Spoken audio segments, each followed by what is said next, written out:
Hey everyone, and welcome back to Anderson Kia. Today I'll be showing off a 2019 Kia Sedona LX in snow white pearl.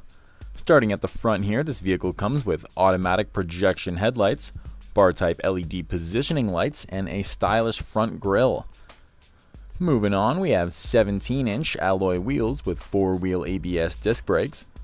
This model also includes power heated side view mirrors with signal repeaters, privacy tint glass, and keyless entry.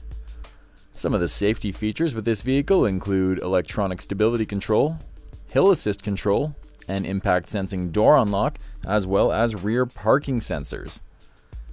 Looking toward the rear now, the Sedona comes with a rear window wiper, rear chrome garnish, and splash guards.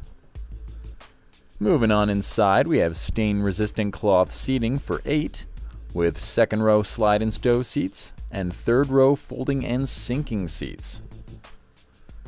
Looking toward the front now, this model comes equipped with power windows and locks, an 8-way power driver seat with 2-way lumbar support, as well as heated front seats and a heated steering wheel.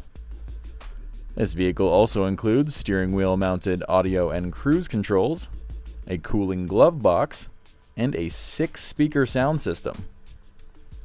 Some other great features include Bluetooth wireless technology, Android Auto and Apple CarPlay compatibility, both auxiliary and USB input ports, and a Rearview Camera on a 7-inch display. This model also includes air conditioning, a blind zone driver mirror, and exterior roof rails. Heading under the hood now, we have a 3.3-liter GDI V6 engine with an 8-speed automatic transmission.